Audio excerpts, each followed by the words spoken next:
अस्सलाम वालेकुम नाजरीन एंड वेलकम बैक टू मुर्शिद दवाखाना। उम्मीद करता हूँ कि सब दोस्त खैरियत से होंगे।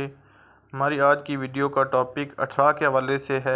अठरा वो बीमारी है जिसमें बच्चा पैदा होने के कुछ मिनट बाद, कुछ घंटों बाद या कुछ हफ्तों बाद मर जाता है। बच्चे का मरने से पहले रंग तब्दील हो जाता है। बच्चा नीले या काले रंग का हो जाता है। बच्चे के नाखून सब्ज़ या नीले रंग में तब्दील हो जाते हैं। अठरा वाला बच्चा पेट में ज़ाया नहीं बल्कि अपनी पूरी मुद्दत पर पैदा होता है और पैदा होने के बाद फौत हो जाता है।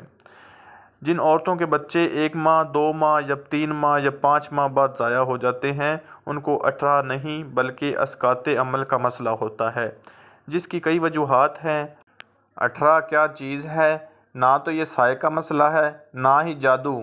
कुछ पीर या तावीज़ करने वाले ऐसा कहते हैं, ऐसा कुछ नहीं, बल्कि ये एक खूनी बीमारी है। माँ के खून और जिस्म में जहरीले मादे और फासद अज्जा की ज़्यादती है, जो बच्चे को माँ के पेट में खुराक के ज़रिए मुंतकिल होते रहते हैं। जब बच्चा पैदा होता है तो बैरूनी माहौल में आता है, तो इसमें इतनी ताकत नहीं होती कि वो इनके ख़िलाफ़ लड़ सके। इस तरह बच्चे के वजूद में फासद अज्जा के बढ़ जाने से मौत वाक़या हो जाती है।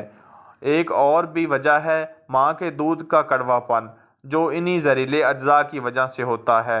इस दूध को पीने से भी बच्चा मर जाता है। इन जहरीले अज्जा को माँ के जिस्म से खारिज करने के लिए अद्वियात बता रहा हूँ, नोट फरमा लें।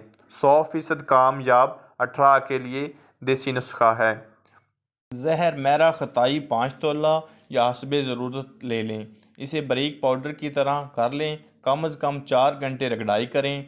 अब इसको कपड़ छान कर लें। जो मोटी दवाई बचे इसको फेंक दें या अलग रख लें। इसी तरह 40 बार कपड़ छान करें। इसके बाद जो दवाई बचे इसमें दवाई का निसफ वज़न शहद डालकर रख लें। दवाई बिल्कुल तैयार है। 2 रत्ती से 4 रत्ती सुबह खाली पेट पानी से इस्तेमाल करें। प्यारे दोस्तों, ये थी अठरा के बारे में छोटी सी इन्फॉर्मेशन। अगर मेरी आज की वीडियो आपको पसंद आई हो तो मेरे चैनल मुर्शिद दवाखाना को ज़रूर सब्सक्राइब कर देना और अपनी दुआओं में याद रखना। अल्लाह हाफिज़।